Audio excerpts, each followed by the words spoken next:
El ataque de Eigutter Technology, también conocido como el tiroteo de Wakefield, fue un incidente de violencia laboral que ocurrió el 26 de diciembre de 2000 en las oficinas de Eigutter Technology, una empresa de servicios de tecnología de la información, ubicada en Wakefield, Massachusetts. El perpetrador, Michael McDermott, un empleado de la compañía, abrió fuego en el lugar de trabajo, matando a 7 de sus compañeros de trabajo antes de ser detenido por la policía. McDermott, que padecía problemas mentales y financieros, fue arrestado sin resistencia y posteriormente declarado culpable de asesinato en primer grado, siendo condenado a cadena perpetua sin posibilidad de libertad condicional. Era el 26 de diciembre del año 2000, un día que la mayoría de la gente estaba disfrutando con sus familias tras la Navidad. Sin embargo, para los empleados de Eigutter Technology, una empresa de servicios de tecnología de la información situada en Wakefield, Massachusetts, era un día laboral. La oficina estaba relativamente tranquila, muchos empleados aún estaban de vacaciones, y aquellos que habían acudido al trabajo lo hacían en un ambiente relajado, con recuerdos recientes de las celebraciones navideñas. Michael McDermott, un ingeniero de software de 42 años, llegó a la oficina como de costumbre. McDermott, conocido por su comportamiento callado y reservado, no había levantado sospechas entre sus compañeros de trabajo. Había estado con la empresa durante varios años, y aunque no era especialmente cercano a sus colegas, era considerado un buen trabajador. Aquel día, sin embargo, algo oscuro se cernía sobre McDermott. Padecía de graves problemas financieros y estaba profundamente endeudado con el IRS, Servicio de Impuestos Internos. Además, sufría de problemas mentales que incluían depresión severa y posiblemente trastornos de personalidad, aunque no todos eran conscientes de la magnitud de su lucha interna. Hacia el mediodía, McDermott se levantó de su escritorio y, con una calma aterradora, se dirigió a una de las salas de reuniones. Pero esta vez no llevaba consigo documentos o una computadora portátil. En su lugar, portaba un rifle semiautomático y una escopeta. Con frialdad y precisión, comenzó a disparar contra sus compañeros de trabajo. Los primeros disparos resonaron a través de los pasillos de la oficina, rompiendo la calma habitual. El pánico se apoderó de los empleados cuando se dieron cuenta de lo que estaba sucediendo. Algunos trataron de esconderse debajo de sus escritorios, mientras que otros intentaron huir del edificio. Sin embargo, McDermott no mostraba piedad. Avanzaba por las oficinas, disparando a todos los que se encontraba a su paso. En cuestión de minutos, 7 personas habían perdido la vida: Cheryl Troy, Craig Wood, Louis Chabel, Janice Haggerty, Rose Manfredi, Paul Marceau y Jennifer Bragg. El caos y el terror se extendieron rápidamente, pero McDermott continuaba imperturbable en su macabra misión. La policía llegó al lugar poco después de que se recibieran las primeras llamadas de emergencia. Entraron al edificio preparados para enfrentar a un tirador activo, pero lo que encontraron fue una escena de devastación. McDermott, sorprendentemente, no opuso resistencia. Fue arrestado sin incidentes, sentado tranquilamente como si nada hubiera pasado. Su comportamiento durante la detención fue tan inexpresivo y frío como lo había sido durante el ataque. La noticia del tiroteo sacudió a la comunidad de Wakefield y al país entero. La brutalidad del acto y la frialdad con la que había sido llevado a cabo eran incomprensibles. En las semanas y meses siguientes, surgieron detalles sobre la vida de McDermott. Se descubrió que estaba profundamente endeudado y que el IRS estaba tomando medidas enérgicas para recuperar los impuestos impagos, lo que probablemente había desencadenado su ataque. También se reveló que había estado lidiando con problemas mentales graves, aunque la extensión y naturaleza exactas de estos problemas no estaban completamente claras. Durante el juicio, McDermott intentó utilizar una defensa por demencia, alegando que había sido instruido por Dios para cometer los asesinatos para prevenir el apocalipsis. Sin embargo, los fiscales argumentaron que su ataque había sido premeditado y deliberado. Tras una evaluación exhaustiva y un juicio que atrajo una gran atención mediática, McDermott fue declarado culpable de asesinato en primer grado. Fue sentenciado a cadena perpetua sin posibilidad de libertad condicional, condenado a pasar el resto de su vida en prisión por sus atroces crímenes. El ataque de Eigutter Technology se convirtió en un caso emblemático de violencia laboral y subrayó la necesidad de abordar problemas de salud mental y financieros antes de que escalen a situaciones trágicas. Las familias de las víctimas y los sobrevivientes tuvieron que enfrentarse a la dolorosa tarea de reconstruir sus vidas después de una pérdida tan repentina y violenta. La comunidad de Wakefield se unió en apoyo de los afectados, demostrando una vez más la resiliencia humana frente a la tragedia. El 2 de diciembre de 2015 amaneció como un día ordinario en San Bernardino, California. La ciudad, ubicada aproximadamente a 100 kilómetros al este de Los Ángeles, es conocida por su clima cálido y sus montañas circundantes. Esa mañana, el Centro Regional Inland se preparaba para una jornada especial. Los empleados del Departamento de Salud Pública del Condado de San Bernardino estaban reunidos para una fiesta de fin de año combinada con una sesión de entrenamiento.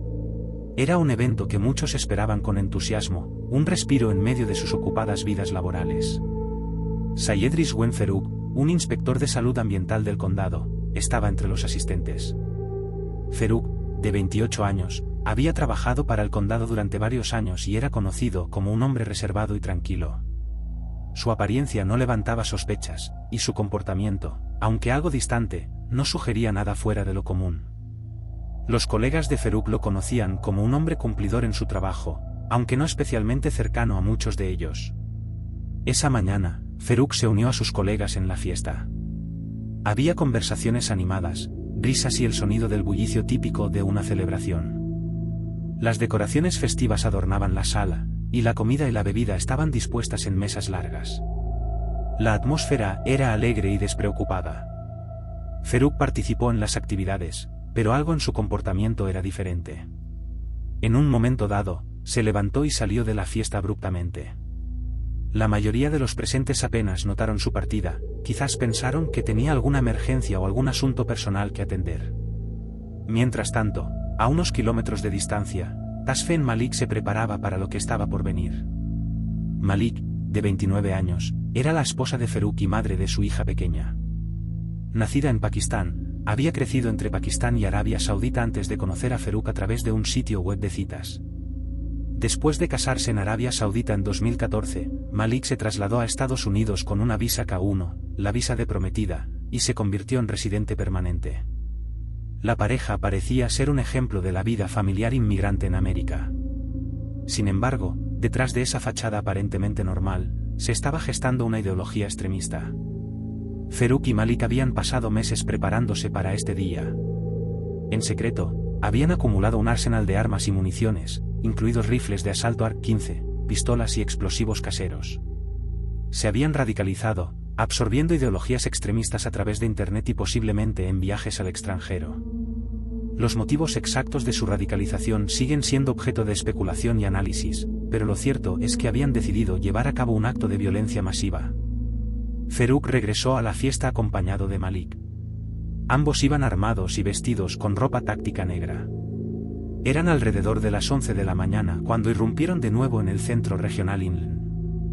Lo que siguió fue un despliegue de horror y caos. Feruk y Malik abrieron fuego indiscriminadamente contra los asistentes a la fiesta. Los sonidos festivos fueron reemplazados por el estruendo de los disparos, los gritos de pánico y el llanto de los heridos. En cuestión de minutos, 14 personas habían perdido la vida y otras 22 resultaron heridas. El ataque fue brutal y calculado. Feruk y Malik se movían con precisión, disparando a quienes intentaban escapar. Los empleados buscaron desesperadamente refugio debajo de las mesas, en oficinas y en cualquier lugar que pudiera ofrecer protección. Algunos lograron enviar mensajes de texto y llamar al 911, alertando a las autoridades sobre la situación. La respuesta de emergencia fue rápida. La policía y los equipos tácticos llegaron al lugar en cuestión de minutos, encontrándose con una escena de devastación y miedo. Feruk y Malik, conscientes de la llegada de las autoridades, abandonaron rápidamente el lugar del ataque. Se subieron a un vehículo SUV negro, huyendo de la escena. Comenzó entonces una intensa persecución. Las calles de San Bernardino se convirtieron en el escenario de una cacería humana, con las fuerzas del orden movilizándose para capturar a los atacantes antes de que pudieran causar más daño. Horas más tarde, la policía logró localizar el SUV en la ciudad de Redlands, a pocos kilómetros de San Bernardino. Se produjo un enfrentamiento armado. Feruk y Malik dispararon contra los agentes, quienes respondieron con fuego letal. En el intercambio de disparos, Feruk y Malik fueron abatidos. Su vehículo estaba lleno de municiones y explosivos improvisados, lo que indicaba que el ataque inicial podría haber sido aún más devastador si hubieran tenido la oportunidad. La investigación posterior reveló la magnitud del plan de Feruk y Malik. las autoridades descubrieron que la pareja había acumulado un verdadero arsenal en su hogar, incluyendo 1.600 rondas de municiones y varios dispositivos explosivos. La casa en la que vivían estaba equipada como una pequeña fábrica de bombas, con materiales y herramientas para construir más artefactos explosivos. El FBI y otras agencias de seguridad comenzaron a desentrañar la red de conexiones de Farouk y Malik. Se descubrió que ambos se habían radicalizado a través de Internet y posiblemente en viajes al extranjero. Malik había jurado lealtad al líder del Estado Islámico en una publicación de Facebook hecha poco antes del ataque, lo que sugirió un vínculo con la ideología del grupo terrorista. Sin embargo, no se encontraron pruebas concluyentes de que el ataque hubiera sido dirigido por alguna organización específica. El tiroteo de San Bernardino dejó una profunda cicatriz en la comunidad. Las víctimas fueron recordadas en vigilias y homenajes. Los nombres de aquellos que perdieron la vida se convirtieron en símbolos de la tragedia y el dolor. La comunidad se unió en solidaridad, tratando de encontrar consuelo y fuerza en medio del dolor. Las consecuencias del ataque también resonaron a nivel nacional. Hubo un renovado debate sobre la seguridad, el terrorismo doméstico y las leyes de control de armas. El presidente Barack Obama, en un discurso posterior al ataque, llamó a una mayor vigilancia y cooperación internacional para combatir la amenaza del extremismo violento. El ataque de San Bernardino se convirtió en un recordatorio sombrío de los desafíos que enfrenta la sociedad moderna en la lucha contra el terrorismo y la radicalización. Mientras tanto, las autoridades continuaron investigando las posibles conexiones y motivaciones detrás del ataque. La búsqueda de respuestas llevó a un mayor escrutinio de los procesos de inmigración y la vigilancia de las redes sociales. Se realizaron esfuerzos para mejorar la detección y prevención de amenazas potenciales, con el objetivo de evitar que tragedias similares ocurrieran en el futuro. El tiroteo de San Bernardino fue un día de horror que dejó una marca indeleble en la historia de Estados Unidos.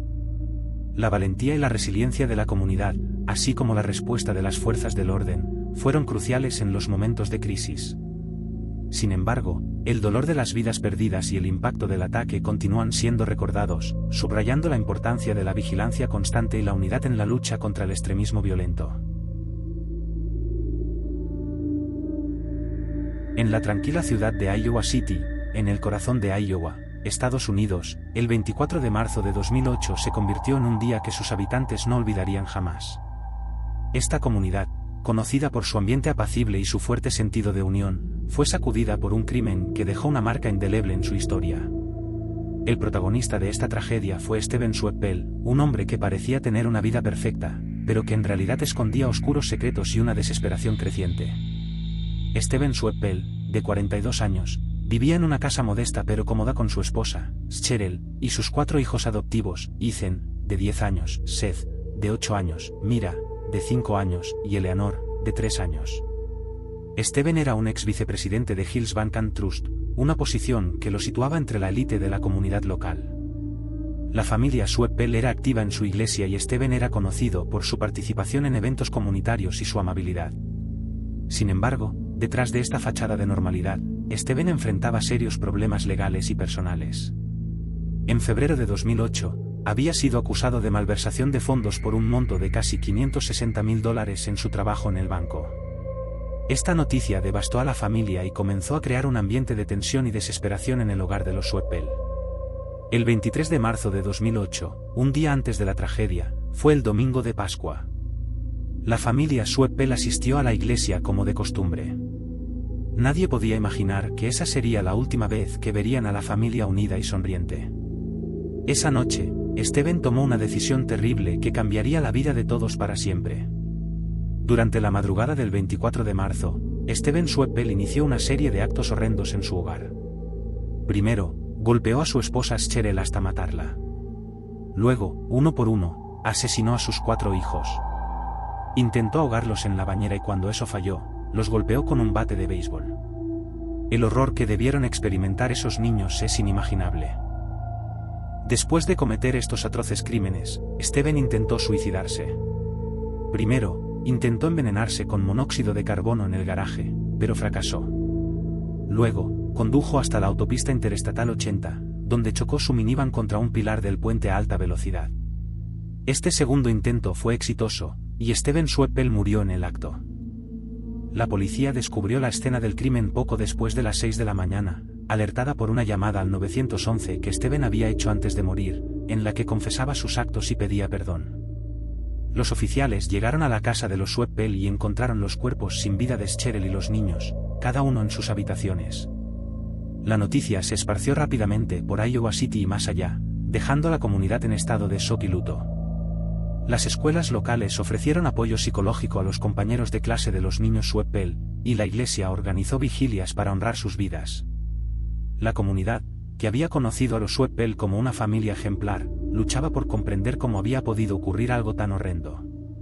El caso de Steven Swepel también tuvo repercusiones legales. La investigación reveló que Steven había estado bajo una inmensa presión debido a las acusaciones de malversación. Aunque sus actos no tienen justificación, su historia es un recordatorio de cómo la desesperación y la presión pueden llevar a acciones inimaginables.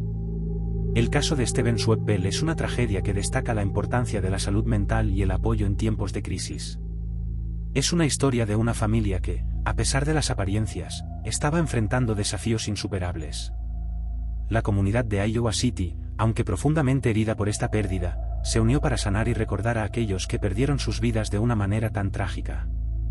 En la tranquila tarde del 3 de abril de 2018, la sede de YouTube en San Bruno, California, fue el escenario de un evento que dejó una marca imborrable en la historia de la compañía y en la memoria de sus empleados. Ese día, lo que empezó como una jornada laboral rutinaria, se transformó rápidamente en una pesadilla de violencia y caos. A las 12:46 del mediodía, los empleados de YouTube estaban disfrutando de su almuerzo en la cafetería de la sede, charlando despreocupadamente y revisando sus dispositivos móviles, sin saber que su rutina diaria estaba a punto de ser brutalmente interrumpida.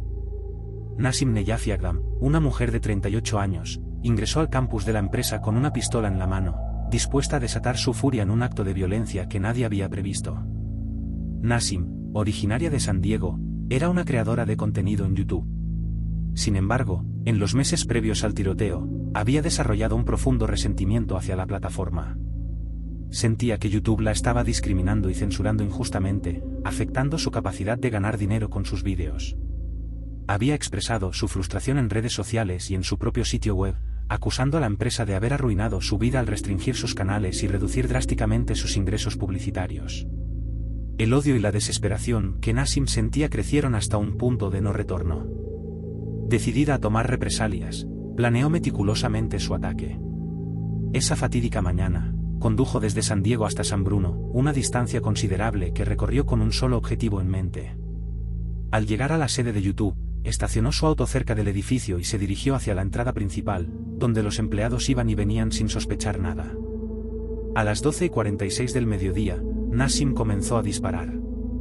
El sonido de los disparos resonó en el campus, sembrando el pánico entre los empleados. Gritos de terror llenaron el aire mientras la gente corría en todas direcciones, buscando desesperadamente un lugar seguro. Algunos empleados se escondieron debajo de las mesas, otros bloquearon las puertas de las oficinas, y muchos llamaron al 911, informando de un tirador activo en el campus. Las autoridades respondieron rápidamente. La policía de San Bruno llegó al lugar en cuestión de minutos, seguida de equipos de respuesta de emergencia y paramédicos. Mientras tanto, dentro del edificio, la confusión y el caos continuaban. Nassim había disparado a 3 personas, hiriéndolas gravemente. Entre las víctimas, un hombre de 36 años se encontraba en estado crítico, mientras que 2 mujeres, una de 32 y otra de 27 años, también habían sido alcanzadas por las balas, sufriendo heridas serias pero no mortales. La policía ingresó al edificio con cautela, avanzando a través de los pasillos y habitaciones, buscando al tirador. Encontraron a Nassim en una de las áreas comunes del campus, pero ya era demasiado tarde. Nassim se había suicidado, terminando su vida con la misma arma que había usado para causar tanto dolor y sufrimiento. Mientras los equipos médicos atendían a los heridos y los evacuaban a hospitales cercanos, la policía comenzó su investigación para entender los motivos detrás de este ataque. Rápidamente se descubrió la identidad de Nassim y su historial de quejas contra YouTube. Sus publicaciones en redes sociales y su sitio web dejaron claro que sentía una ira profunda y un sentido de injusticia hacia la plataforma. La noticia del tiroteo se propagó rápidamente a través de los medios de comunicación, conmocionando a la comunidad de Silicon Valley y al mundo entero. YouTube, una plataforma que había revolucionado la manera en que se compartía y consumía contenido en línea, ahora estaba en el centro de una tragedia que ponía de relieve las consecuencias devastadoras del odio y la desesperación. Sundar Pichai, CEO de Google, la empresa matriz de YouTube, envió un correo electrónico a todos los empleados expresando su conmoción y tristeza por los eventos del día. Aseguró a todos que la seguridad y el bienestar de los empleados eran la máxima prioridad y que se tomarían medidas adicionales para reforzar la seguridad en las oficinas. En los días siguientes, la sede de YouTube permaneció cerrada mientras se realizaban investigaciones y se llevaban a cabo trabajos de limpieza y reparación. Los empleados, muchos de los cuales estaban profundamente traumatizados, recibieron apoyo psicológico y recursos para ayudarles a enfrentar lo ocurrido. La empresa organizó reuniones y sesiones de terapia para facilitar la recuperación y fortalecer la comunidad afectada por la tragedia. El tiroteo en la sede de YouTube planteó serias preguntas sobre la seguridad en el lugar de trabajo, la salud mental y el impacto de las políticas de monetización en las plataformas de contenido. Las discusiones sobre la responsabilidad de las empresas tecnológicas en proteger a sus usuarios y empleados se intensificaron, así como los debates sobre cómo manejar las amenazas potenciales y los comportamientos perturbadores. Nassim Agdam, una mujer que en su desesperación había optado por la violencia, se convirtió en un símbolo de los extremos a los que puede llegar una persona cuando se siente acorralada y sin opciones. Su historia, aunque trágica, sirvió como un recordatorio de la importancia de abordar los problemas de salud mental y de crear sistemas de apoyo efectivos para quienes enfrentan dificultades personales y profesionales. A medida que la comunidad de YouTube intentaba sanar y seguir adelante, el legado del tiroteo permaneció como un recordatorio doloroso de una tarde de abril que cambió para siempre la vida de muchos. Las medidas de seguridad se intensificaron en todas las oficinas de Google y YouTube, y se implementaron programas de bienestar para empleados, destinados a detectar y abordar el estrés y otros problemas antes de que escalaran. La historia del tiroteo en la sede de YouTube es un relato de tragedia y supervivencia, de una comunidad que se enfrentó a la violencia y salió más fuerte. Es un recordatorio de la fragilidad de la vida y de la necesidad de compasión y entendimiento en un mundo cada vez más conectado pero también más susceptible a la desesperación y al resentimiento. Y así, el 3 de abril de 2018 se inscribió en la historia como un día de dolor y pérdida, pero también como un catalizador para el cambio, motivando a la comunidad tecnológica y al mundo en general a tomar medidas para prevenir que tales tragedias vuelvan a ocurrir. En los sombríos días que siguieron a los ataques terroristas del 11 de septiembre de 2001, Estados Unidos aún estaba en estado de shock cuando se desató otra ola de terror. Esta vez, la amenaza no venía de los cielos ni de los terroristas conocidos, sino en la forma de sobres contaminados con anthrax, un arma biológica letal que sembró el miedo y la muerte en el corazón de la nación. El responsable de estos ataques, se descubriría años después, era Bruce Evans, un microbiólogo del gobierno que trabajaba en el Instituto de Investigación Médica de Enfermedades Infecciosas del Ejército de Estados Unidos, USAMRIID. El 18 de septiembre de 2001, cuando los primeros sobres contaminados con esporas de anthrax fueron enviados desde Trenton, Nueva Jersey, a varias direcciones en Estados Unidos. Los destinatarios incluían a prominentes figuras de los medios de comunicación y políticos, tales como los senadores Tom Daschle y Patrick Leahy.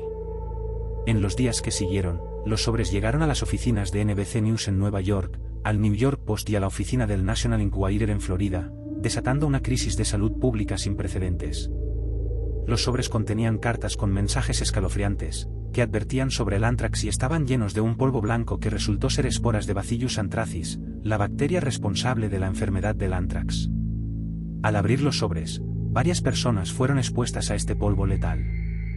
5 personas murieron y al menos 17 más resultaron infectadas, lo que desencadenó una cacería del FBI para encontrar al responsable de estos ataques bioterroristas.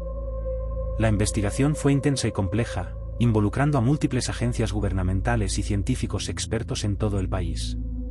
Al principio, las sospechas recayeron sobre Stephen Hadfield, un científico que había trabajado en programas de biodefensa.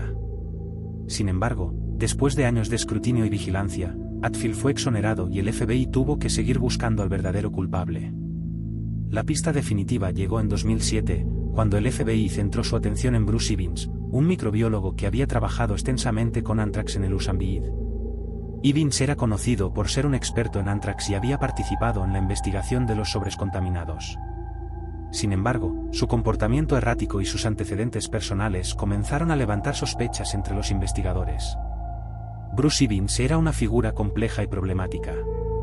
A pesar de su apariencia externa como un científico dedicado y un hombre de familia, sus diarios personales y su correspondencia revelaron un lado oscuro y perturbador.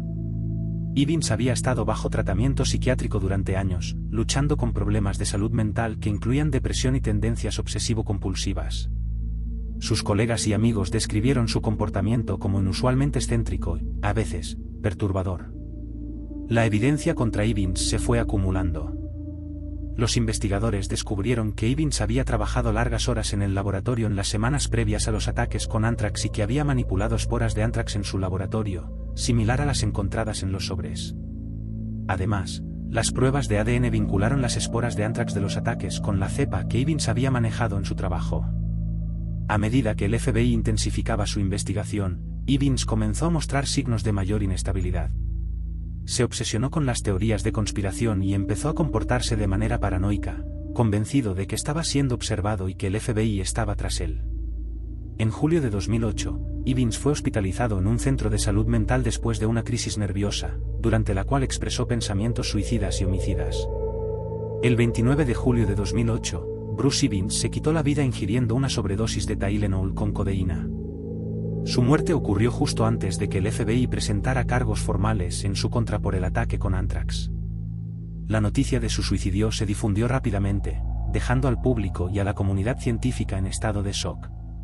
Tras su muerte, el FBI cerró oficialmente el caso en 2010, concluyendo que Bruce Evans había actuado solo en los ataques con anthrax de 2001.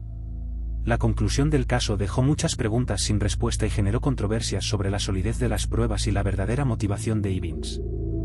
Algunos críticos argumentaron que Evans había sido presionado hasta el punto de la desesperación y que el caso contra él no era tan sólido como el FBI afirmaba.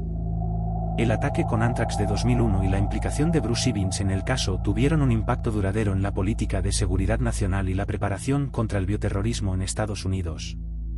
Las medidas de seguridad en las instalaciones de investigación de agentes patógenos peligrosos se endurecieron significativamente y se aumentaron los recursos destinados a la detección y prevención de ataques biológicos. Además, el caso de Evans subrayó la importancia de la salud mental y el bienestar psicológico en el entorno laboral, especialmente en áreas de alta presión y alta seguridad como la investigación de biodefensa. La tragedia de su vida y sus acciones es un recordatorio sombrío de los potenciales peligros que pueden surgir cuando los problemas de salud mental no son tratados adecuadamente. Hoy, el recuerdo de los ataques con anthrax de 2001 sigue siendo un capítulo oscuro en la historia de Estados Unidos. Las víctimas y sus familias continúan buscando respuestas y justicia, mientras que la comunidad científica y de seguridad nacional trabaja para evitar que algo similar vuelva a ocurrir. La historia de Bruce Evans y los ataques con anthrax es una advertencia sobre las amenazas invisibles que pueden emerger desde dentro y la importancia de estar siempre vigilantes frente a los peligros del bioterrorismo. A medida que miramos hacia el futuro, la lección más crucial de este caso es la necesidad de equilibrio entre la seguridad, la justicia y la compasión. Es imperativo que las instituciones encargadas de proteger al público también cuiden de sus empleados, proporcionando los recursos y el apoyo necesario para mantener tanto la seguridad física como la mental.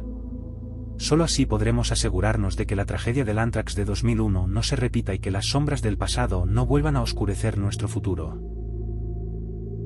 En la tarde del 31 de mayo de 2019, Virginia Beach, una ciudad costera conocida por sus hermosas playas y su ambiente relajado, se convirtió en el escenario de una tragedia inimaginable. Lo que comenzó como un día ordinario en el edificio 2 del Centro Municipal de Virginia Beach terminó en una de las peores matanzas masivas en la historia reciente de Estados Unidos.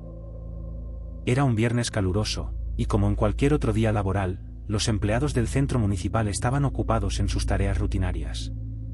El edificio 2, una estructura de varios pisos que albergaba los departamentos de obras públicas y servicios públicos, estaba lleno de empleados que trabajaban en sus oficinas, algunos preparando proyectos y otros en reuniones. Nadie podía prever el horror que estaba a punto de desatarse. Dwayne Craddock, un ingeniero civil de 40 años que había trabajado para el Departamento de Obras Públicas durante aproximadamente 15 años, ingresó al edificio alrededor de las 4 de la tarde. Craddock era conocido por sus colegas como una persona tranquila y reservada. Sin embargo, ese día llevaba consigo 2 pistolas semiautomáticas calibre 45 con silenciadores y una cantidad considerable de municiones. Al entrar en el edificio, Craddock comenzó a disparar indiscriminadamente. Los primeros disparos resonaron en los pasillos, creando una confusión y un pánico inmediatos. Los empleados, inicialmente desconcertados, se dieron cuenta rápidamente de que estaban en medio de un tiroteo. El sonido de los disparos, amortiguado por los silenciadores, era aterrador y los gritos de los heridos se mezclaban con el caos. Algunas personas se refugiaron debajo de sus escritorios, otras intentaron bloquear las puertas de sus oficinas y algunas buscaron desesperadamente una salida. Los primeros en responder a la emergencia fueron los agentes de la policía de Virginia Beach, quienes llegaron al lugar en cuestión de minutos. A medida que avanzaban por el edificio, se encontraron con escenas desgarradoras, cuerpos de víctimas mortales y heridos, mientras el sonido de los disparos continuaba. Los oficiales, poniendo en riesgo sus propias vidas, se dirigieron directamente hacia el lugar de los disparos. Craddock, que conocía bien el diseño del edificio, utilizó su conocimiento a su favor, moviéndose de una oficina a otra, disparando a quienes se encontraba en su camino. Las fuerzas de seguridad finalmente lo acorralaron en el tercer piso, donde se produjo un intenso intercambio de disparos. Los oficiales lograron neutralizarlo, pero no antes de que Craddock dejara un rastro de devastación a su paso. El saldo del tiroteo fue trágico, 12 personas fallecidas y varias más heridas, algunas de gravedad.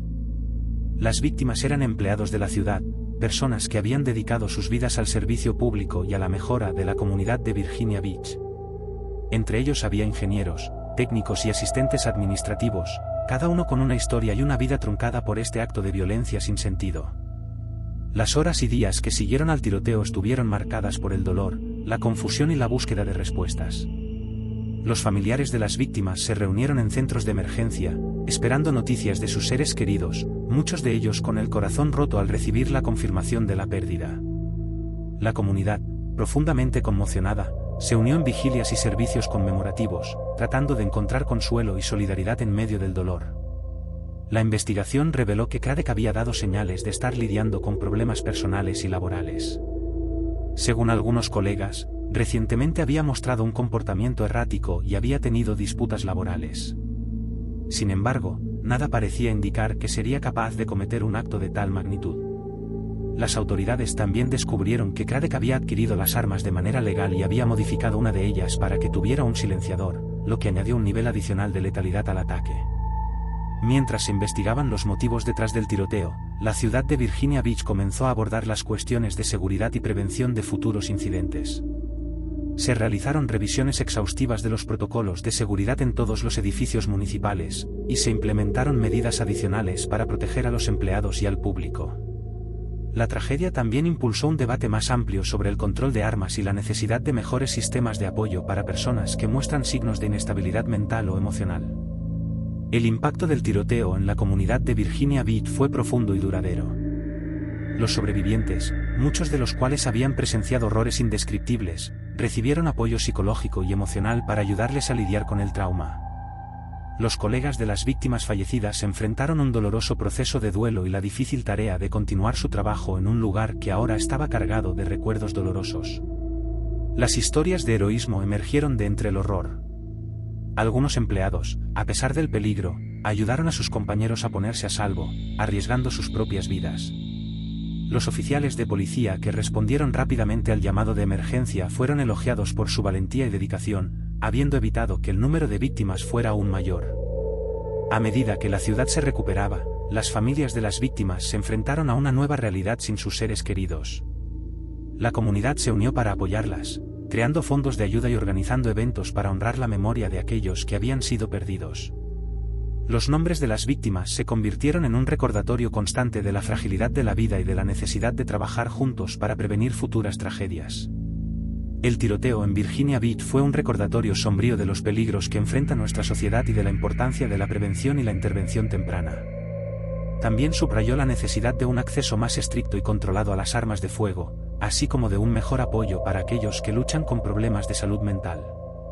Con el paso del tiempo, Virginia Beach comenzó a sanar, aunque las cicatrices del tiroteo nunca desaparecerán por completo.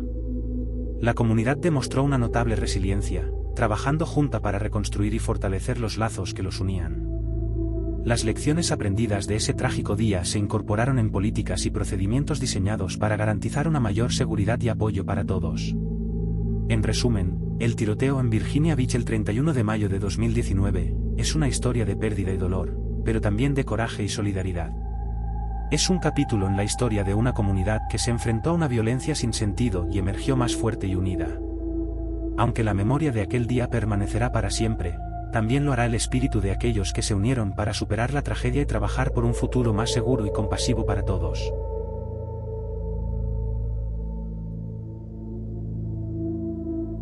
El 15 de febrero de 2019, una jornada laboral común en la Henry Pratt Company, una fábrica de válvulas ubicada en Aurora, Illinois, se convirtió en un escenario de horror cuando un ex empleado descontento desató un tiroteo que dejó a 5 personas muertas y a varias más heridas. Gary Martin, de 45 años, había trabajado en la Henry Pratt Company durante más de 15 años. Con el tiempo, su desempeño comenzó a deteriorarse, y en enero de 2019, Martin fue informado de que sería despedido debido a sus problemas de conducta en el trabajo. La noticia no fue bien recibida, y Martin se volvió cada vez más resentido y enfurecido, albergando un profundo rencor hacia sus empleadores. El 15 de febrero de 2019, Martin fue convocado a una reunión en una sala de conferencias de la fábrica, donde le informarían oficialmente de su despido. La reunión comenzó alrededor de la 1:30 de la tarde, y en ella estaban presentes varios supervisores y un representante de recursos humanos. Martin, consciente de lo que iba a suceder, no llegó a la reunión con la intención de escuchar o discutir su futuro. En cambio, llevó consigo un revólver calibre .40 que había adquirido ilegalmente, ya que tenía antecedentes penales que le prohibían poseer armas de fuego. En cuestión de minutos, lo que debía ser una reunión administrativa se convirtió en una pesadilla. Martin, al recibir la confirmación de su despido, sacó el arma y comenzó a disparar indiscriminadamente contra las personas en la sala. La primera víctima fue Clayton Parks, el gerente de recursos humanos, seguido por otros 4 empleados que también estaban presentes: Josh Pinker, el gerente de la planta, Vicente Juárez, un asistente de producción, Russell Beller, un moldeador de piezas de metal, y Trevor Wenner, un pasante de recursos humanos en su primer día de trabajo. Los disparos resonaron en toda la fábrica, sembrando el pánico entre los trabajadores. Algunos empleados, al escuchar los disparos, corrieron para ponerse a salvo, mientras que otros se escondieron en oficinas y áreas de almacenamiento, tratando de protegerse del atacante. Martin, después de asesinar a las 5 personas en la sala de conferencias, salió al pasillo y continuó disparando, hiriendo a varios empleados más mientras buscaba nuevas víctimas. La llamada de emergencia al 911 se hizo rápidamente, y las fuerzas de seguridad respondieron en cuestión de minutos. Oficiales de policía de Aurora llegaron a la escena y se encontraron con una situación extremadamente peligrosa y caótica. Martin, armado y moviéndose por la planta, representaba una amenaza constante y letal. Los oficiales ingresaron al edificio, enfrentándose a un escenario de terror y confusión mientras trataban de localizar al tirador. El enfrentamiento entre Martin y la policía fue intenso. Martin, familiar con el diseño de la fábrica, utilizó su conocimiento del lugar para moverse estratégicamente y disparar a los oficiales. Durante el tiroteo, 5 policías resultaron heridos antes de que Martin fuera finalmente acorralado en una sección trasera del edificio. Después de un intercambio de disparos que duró más de 90 minutos, Martin fue abatido por la policía y la amenaza fue neutralizada. La comunidad de Aurora quedó devastada por la noticia del tiroteo. Las víctimas, todas personas dedicadas a su trabajo y a sus familias, dejaron un vacío inmenso en sus comunidades. Los heridos fueron trasladados a hospitales locales, donde recibieron tratamiento por sus heridas físicas y emocionales. La ciudad de Aurora, conocida por su espíritu trabajador y su sentido de comunidad, se unió en el dolor y la tristeza por la pérdida de sus ciudadanos. La investigación posterior al tiroteo reveló detalles inquietantes sobre Martin. Había intentado comprar un arma de fuego en 2014, pero su solicitud fue denegada debido a una condena por delito grave en 1995 por agresión agravada en Mississippi. Sin embargo, más tarde logró adquirir el revólver usado en el tiroteo, lo que planteó serias preguntas sobre las fallas en el sistema de verificación de antecedentes. Las familias de las víctimas, así como los sobrevivientes y la comunidad en general, enfrentaron un largo y doloroso proceso de duelo y recuperación.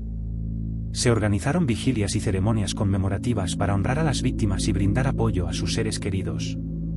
Las historias de las víctimas comenzaron a emerger, revelando las vidas y sueños truncados por el acto de violencia de Martin.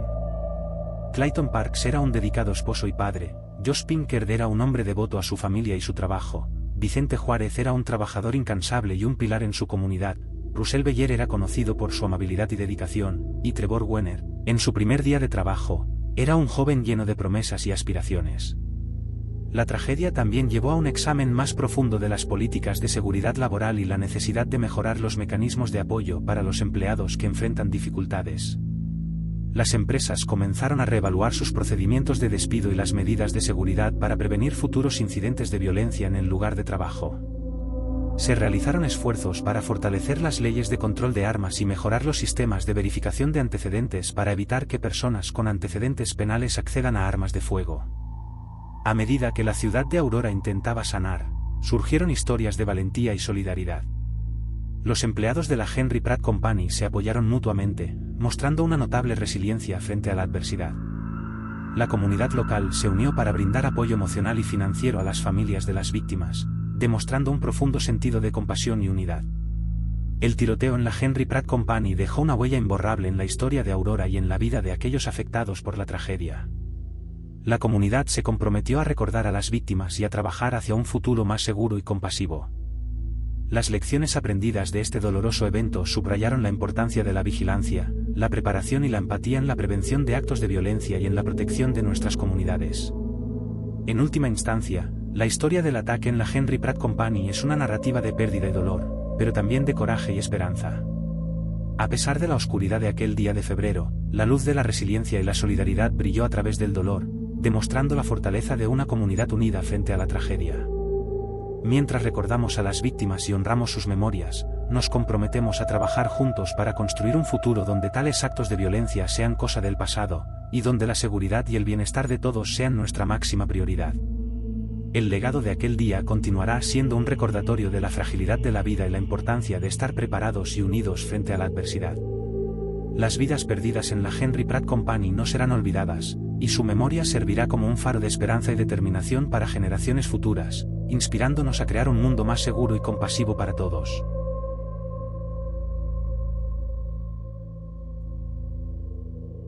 El 14 de noviembre de 1991, Royal Oak, una tranquila ciudad suburbana de Michigan, se convirtió en el escenario de una tragedia impactante que dejó una profunda cicatriz en la comunidad y en el servicio postal de los Estados Unidos.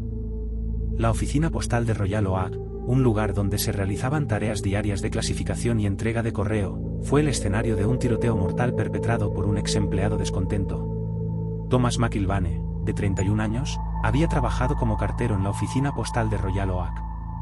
Desde el principio, McIlvane tuvo problemas en su trabajo.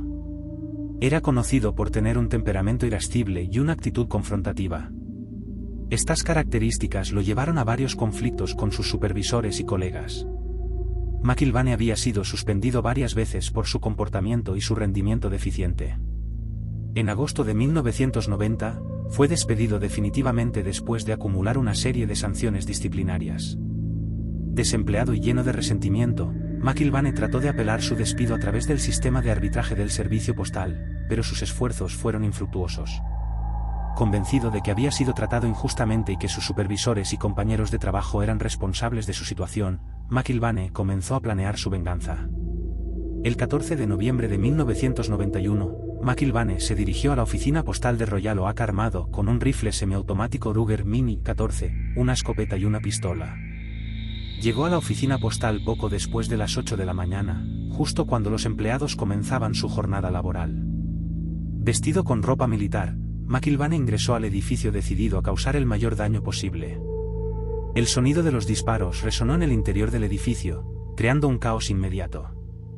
Los empleados, inicialmente confundidos, pronto se dieron cuenta de la gravedad de la situación. Los gritos y el pánico se extendieron mientras McIlvane avanzaba por el edificio, disparando indiscriminadamente a quienes encontraba a su paso. Su furia se dirigió particularmente hacia los supervisores y compañeros de trabajo con quienes había tenido conflictos en el pasado. Dentro de la oficina postal, los empleados buscaron desesperadamente refugio. Algunos se escondieron debajo de sus escritorios, mientras que otros trataron de bloquear las puertas de las oficinas para evitar que McIlvane entrara. El miedo y la desesperación se apoderaron de todos, mientras los disparos continuaban. La policía de Royal Oak recibió las llamadas de emergencia y llegó rápidamente al lugar. Rodearon el edificio y comenzaron a evacuar a los empleados que podían salir. Dentro del edificio, los oficiales avanzaron cautelosamente, tratando de localizar al tirador y poner fin a la masacre. El enfrentamiento entre McIlvane y la policía fue breve pero intenso. McIlvane, acorralado y sin salida, decidió poner fin a su propia vida antes de ser capturado. Se suicidó con un disparo de su pistola, poniendo fin a su ataque mortal. El saldo de la tragedia fue devastador: 4 empleados de la oficina postal perdieron la vida y varios más resultaron heridos. Las víctimas mortales fueron Barbara Anschall, de 34 años, Nancy Rollers, de 50 años, Christopher Carlyle, de 45 años, y Peter Glavin, de 37 años. Cada uno de ellos era una persona dedicada a su trabajo y a sus familias, y su pérdida dejó un vacío inmenso en la comunidad. Las horas y días que siguieron al tiroteo estuvieron marcadas por el dolor, la confusión y la búsqueda de respuestas. Las familias de las víctimas se reunieron en centros de emergencia, esperando noticias de sus seres queridos, muchos de ellos con el corazón roto al recibir la confirmación de la pérdida. La comunidad, profundamente conmocionada, se unió en vigilias y servicios conmemorativos, tratando de encontrar consuelo y solidaridad en medio del dolor.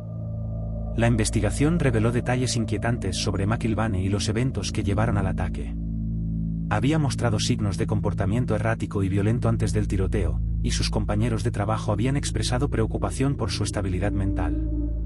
Sin embargo, sus advertencias no fueron tomadas en serio, y no se tomaron medidas preventivas adecuadas para abordar la amenaza que representaba.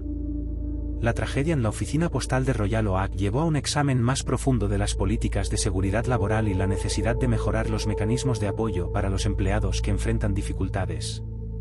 El Servicio Postal de los Estados Unidos implementó medidas adicionales para proteger a sus empleados, incluyendo una mayor vigilancia y programas de capacitación para reconocer y abordar señales de comportamiento violento.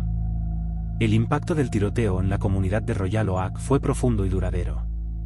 Los sobrevivientes, muchos de los cuales habían presenciado horrores indescriptibles, recibieron apoyo psicológico y emocional para ayudarles a lidiar con el trauma. Los colegas de las víctimas fallecidas enfrentaron un doloroso proceso de duelo y la difícil tarea de continuar su trabajo en un lugar que ahora estaba cargado de recuerdos dolorosos. Las historias de heroísmo emergieron de entre el horror. Algunos empleados, a pesar del peligro, ayudaron a sus compañeros a ponerse a salvo, arriesgando sus propias vidas. Los oficiales de policía que respondieron rápidamente al llamado de emergencia fueron elogiados por su valentía y dedicación, habiendo evitado que el número de víctimas fuera aún mayor. A medida que la ciudad de Royal Oak intentaba sanar, las familias de las víctimas enfrentaron una nueva realidad sin sus seres queridos. La comunidad se unió para apoyarlas, creando fondos de ayuda y organizando eventos para honrar la memoria de aquellos que habían sido perdidos. Los nombres de las víctimas se convirtieron en un recordatorio constante de la fragilidad de la vida y de la necesidad de trabajar juntos para prevenir futuras tragedias. El tiroteo en la oficina postal de Royal Oak también llevó a un debate más amplio sobre la violencia en el lugar de trabajo y la necesidad de mejores sistemas de apoyo para personas que muestran signos de inestabilidad mental o emocional. La tragedia subrayó la importancia de la intervención temprana y de proporcionar recursos y apoyo a los empleados en crisis. En última instancia, la historia del ataque en la oficina postal de Royal Oak es una narrativa de pérdida y dolor, pero también de coraje y solidaridad. A pesar de la oscuridad de aquel día de noviembre, la luz de la resiliencia y la solidaridad brilló a través del dolor, demostrando la fortaleza de una comunidad unida frente a la tragedia. Mientras recordamos a las víctimas y honramos sus memorias, nos comprometemos a trabajar juntos para construir un futuro donde tales actos de violencia sean cosa del pasado, y donde la seguridad y el bienestar de todos sean nuestra máxima prioridad. El legado de aquel día continuará siendo un recordatorio de la fragilidad de la vida y la importancia de estar preparados y unidos frente a la adversidad. Las vidas perdidas en la oficina postal de Royal Oak no serán olvidadas, y su memoria servirá como un faro de esperanza y determinación para generaciones futuras, inspirándonos a crear un mundo más seguro y compasivo para todos. El 16 de septiembre de 2013, un día que comenzó como cualquier otro en el Navy Yard de Washington, D.C., el cuartel general de operaciones navales de la Marina de los Estados Unidos, se transformó rápidamente en una pesadilla cuando un hombre armado desató un ataque mortal dentro del edificio 197. Aaron Alexis, de 34 años, era un exreservista de la Marina que había servido en la Marina de los Estados Unidos desde 2007 hasta 2011, antes de ser dado de baja debido a una serie de problemas disciplinarios. Después de dejar el servicio, Alexis trabajó como contratista civil en una empresa de tecnología, lo que le permitió mantener acceso a instalaciones militares. Durante los meses previos al ataque, Alexis había mostrado signos de problemas mentales, incluyendo episodios de paranoia y alucinaciones auditivas, que en retrospectiva fueron señales claras de su deterioro psicológico.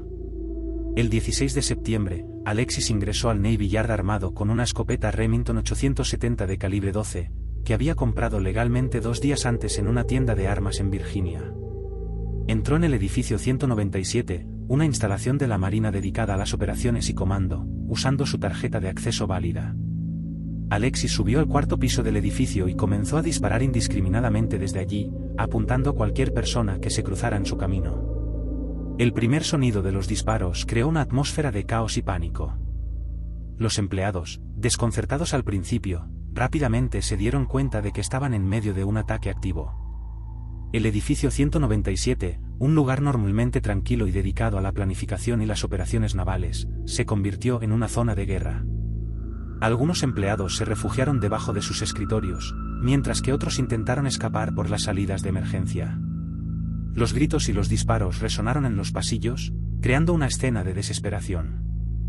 Las primeras llamadas de emergencia comenzaron a llegar poco después de las 8:15 de la mañana.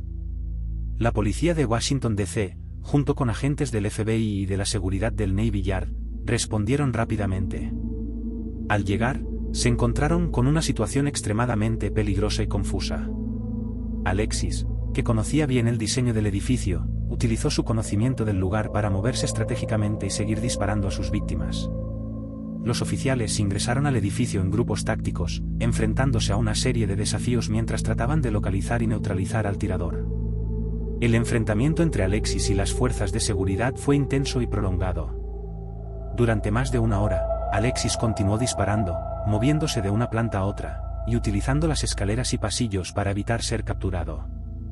Finalmente, los oficiales lograron acorralarlo en un área del 3er piso, donde, tras un intercambio de disparos, Alexis fue abatido a las 9:25 de la mañana, poniendo fin a su ataque mortal.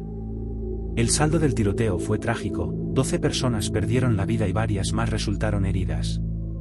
Las víctimas eran empleados civiles y contratistas de la Marina, personas que habían dedicado sus carreras al servicio de su país y al apoyo de las operaciones navales. Sus vidas fueron truncadas de manera abrupta y violenta, dejando un vacío profundo en sus familias y en la comunidad naval. Las horas y días que siguieron al ataque estuvieron marcadas por el dolor, la confusión y la búsqueda de respuestas. Las familias de las víctimas esperaban noticias en centros de emergencia, muchas de ellas enfrentándose al devastador impacto de la pérdida. La comunidad naval de Washington, D.C., conocida por su fuerte sentido de camaradería y dedicación, se unió en vigilias y ceremonias conmemorativas, buscando consuelo y solidaridad en medio del dolor. La investigación reveló detalles inquietantes sobre Alexis y los eventos que llevaron al ataque. Alexis había mostrado señales claras de inestabilidad mental en los meses anteriores al tiroteo. Había reportado a la policía que escuchaba voces y que sentía que personas lo seguían y lo acosaban con microondas, un claro indicio de sus alucinaciones y paranoia. A pesar de estas señales, no se tomaron medidas adecuadas para evaluar y tratar su estado mental, ni para restringir su acceso a armas de fuego. El ataque en el Navy Yard llevó a un examen exhaustivo de las políticas de seguridad y de salud mental en el lugar de trabajo. La Marina y otras agencias federales implementaron medidas adicionales para mejorar la seguridad en sus instalaciones y para identificar y apoyar a los empleados que muestran signos de problemas mentales. La tragedia también impulsó un debate más amplio sobre el control de armas y la necesidad de una mejor infraestructura de salud mental en el país. El impacto del tiroteo en la comunidad naval de Washington, D.C. fue profundo y duradero. Los sobrevivientes, muchos de los cuales habían presenciado horrores indescriptibles, recibieron apoyo psicológico y emocional para ayudarles a lidiar con el trauma. Los colegas de las víctimas fallecidas enfrentaron un doloroso proceso de duelo y la difícil tarea de continuar su trabajo en un lugar que ahora estaba cargado de recuerdos dolorosos. Las historias de heroísmo emergieron de entre el horror. Algunos empleados, a pesar del peligro, ayudaron a sus compañeros a ponerse a salvo, arriesgando sus propias vidas. Los oficiales de policía y los agentes de seguridad que respondieron rápidamente al llamado de emergencia fueron elogiados por su valentía y dedicación, habiendo evitado que el número de víctimas fuera aún mayor. A medida que la comunidad del Navy Yard intentaba sanar, las familias de las víctimas enfrentaron una nueva realidad sin sus seres queridos. La comunidad se unió para apoyarlas, creando fondos de ayuda y organizando eventos para honrar la memoria de aquellos que habían sido perdidos. Los nombres de las víctimas se convirtieron en un recordatorio constante de la fragilidad de la vida y de la necesidad de trabajar juntos para prevenir futuras tragedias.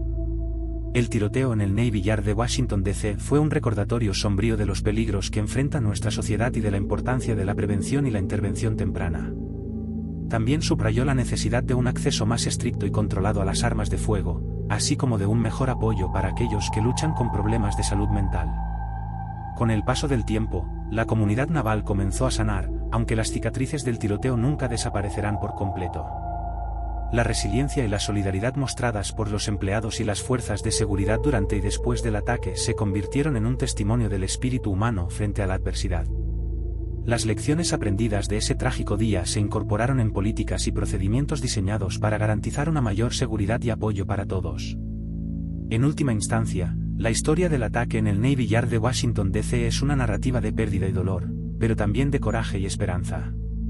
A pesar de la oscuridad de aquel día de septiembre, la luz de la resiliencia y la solidaridad brilló a través del dolor, demostrando la fortaleza de una comunidad unida frente a la tragedia.